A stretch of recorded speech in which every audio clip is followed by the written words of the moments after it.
Todos nós começamos com um feixe de ossos perdidos em algum ponto no deserto, um esqueleto desmantelado que jaz debaixo da areia.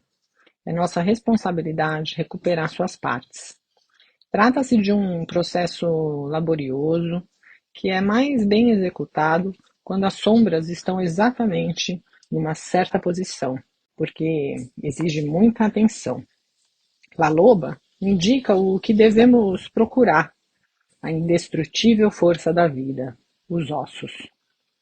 Esse cuento milagro, um conto de mistério, La Loba, nos mostra o que pode dar certo para a alma. É um conto de ressurreição acerca do vínculo do mundo subterrâneo com a mulher selvagem. Ele promete que, se cantarmos a canção, poderemos conclamar os restos psíquicos do espírito da mulher selvagem e trazê-la de volta à forma vital com o nosso canto. Na história, La Loba canta sobre os ossos que reuniu. Cantar significa usar a voz da alma, significa sussurrar a verdade do poder e da necessidade de cada um, soprar alma sobre aquilo que está doente ou precisando de restauração. Isso se realiza por meio de um mergulho no ponto mais profundo do amor e do sentimento, até que o nosso desejo de vínculo com o self selvagem transborde, e em seguida com a expressão da nossa alma a partir desse estado de espírito. Isso é cantar sobre os ossos.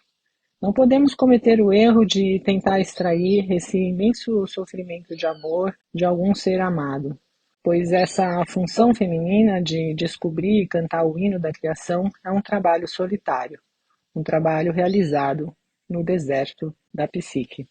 Consideremos a própria La Loba. O símbolo da velha é uma das personificações arquetípicas mais disseminadas no mundo.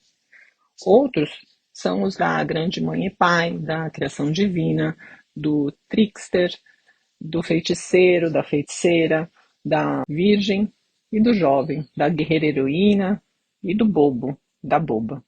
Mesmo assim, La Loba é muito diferente na sua essência e nos seus efeitos, pois ela é a raiz principal de todo um sistema intuitivo. No sudoeste dos Estados Unidos, ela é também conhecida como a velha La que sabe, aquela que sabe. Ouvi falar pela primeira vez que La que sabe quando morava nas montanhas Sangre de Cristo, no Novo México, sob a proteção do Pico Lobo. Uma velha bruxa de ranchos me disse que La que sabe sabia de tudo sobre as mulheres, que La que sabe havia criado a mulher a partir de uma ruga na sola do seu pé divino. É por isso que as mulheres são criaturas cheias de sabedoria. Elas são feitas essencialmente da pele da sola do pé, que tudo sente. Essa ideia de que a pele da sola do pé tem maior sensibilidade me soou verdadeira, porque uma índia aculturada da tribo Quixé uma vez me disse que só havia calçado seu primeiro par de sapato aos 20 anos de idade e que ainda não estava acostumada a caminhar com los ojos vendados, com as vendas nos pés. Essa mulher selvagem, a loba, que vive no deserto, foi chamada por muitos nomes e atravessa todas as nações pelos séculos afora. Seguem-se alguns de seus nomes antigos. A mãe dos dias, mãe criadora de todos os seres e de todas as coisas, incluindo o céu e a terra. Mãe Nix, exerce seu domínio sobre tudo o que for da lama e das trevas. Durga, controla os céus, os ventos, os pensamentos, os seres humanos dos quais se espalha toda a realidade. Coatlique dá a vida ao universo incipiente, que é maroto e difícil de controlar, mas com uma mãe loba, ela morde a orelha do filhote para contê-lo. Hécata, a velha vidente que conhece seu povo e traz em si o cheiro de humus e o sopro divino, e muitas, muitas outras. Essas são as imagens do que e de quem vive aos pés dos morros longe no deserto, lá nas profundezas. No mito, e seja pelo nome que for, La Loba conhece o passado pessoal e o passado remoto, pois ela vem sobrevivendo pelas gerações afora e é mais velha do que o tempo. Ela é a memória arquivada das intenções femininas. Ela preserva a tradição feminina. Seus bigodes pressentem o futuro. Ela tem o olho opaco e sagaz da velha. Ela viaja simultaneamente para frente e para trás no tempo, equilibrando um lado com a dança que realiza com o outro. A loba velha, aquela que sabe, está dentro de nós. Ela viceja na mais profunda alma psique das mulheres, a antiga e vital mulher selvagem. A história de La Loba descreve sua casa como aquele lugar no tempo no qual os espíritos das mulheres e o espírito dos lobos se encontram. O lugar onde a mente e os instintos se misturam, onde a vida profunda da mulher embasa sua vida rotineira. É o ponto onde o eu e o tu se beijam, o lugar onde as mulheres correm com os lobos. Essa velha está entre os universos da racionalidade e do mito. Ela é a articulação com a qual esses dois mundos giram. Esse espaço entre os mundos é aquele lugar inexplicável que todas reconhecemos uma vez que passamos por ele. Porém, suas nuances se esvaem e têm a forma alterada se quisermos defini-las. A não ser quando recorremos à poesia, à música, à dança ou às histórias. Existem especulações acerca de o sistema imunológico do corpo humano achar-se enraizado nesse misterioso terreno psíquico, bem como os impulsos e as imagens místicas e arquetípicas, incluindo nossa fome de Deus, nosso anseio pelos mistérios e todos os instintos sagrados e mundanos. Alguns sugeririam que a memória da humanidade, a raiz da luz, a espiral das trevas, também se encontram ali. Não se trata de um vazio, mas do lugar onde os seres da névoa, onde as coisas são e ainda não são, onde as sombras têm substância e a substância é diáfana. Uma coisa a respeito desse espaço é certa: ele é antigo, mais velho do que os oceanos. Como La Loba, ele não tem idade, é atemporal. O arquétipo da mulher selvagem dá sustentação a essa camada e emana da psique intuitiva. Embora ela possa assumir muitos disfarces nos nossos sonhos e experiências criativas, ela não pertence à camada da mãe, da virgem, da mulher medial, nem da criança interior. Ela não é a rainha, a amazona, a amada, a vivente. Ela é só o que é. Chamem-na de La que sabe, aquela que sabe. Chamem-na de mulher selvagem, de La Loba. Chamem-na pelos teus nobres nomes ou pelos teus nomes humildes.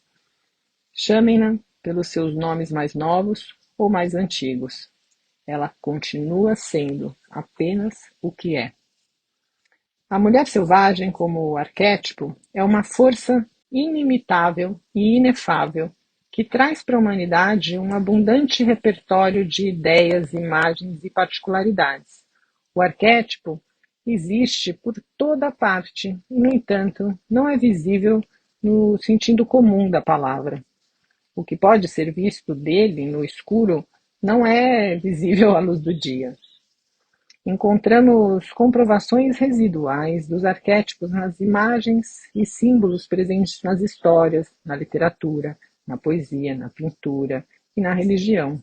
Seu brilho, sua voz e seu perfume parecem ter a intenção de fazer com que nos alcemos da contemplação de nossos próprios rabos para viagens maiores em companhia das estrelas.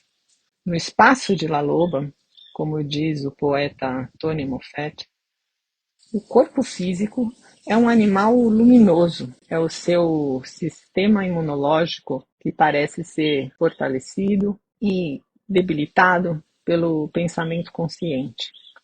No lugar de La Loba, os espíritos manifestam-se como personagens, e a voz mitológica da psique profunda fala como poeta e oráculo.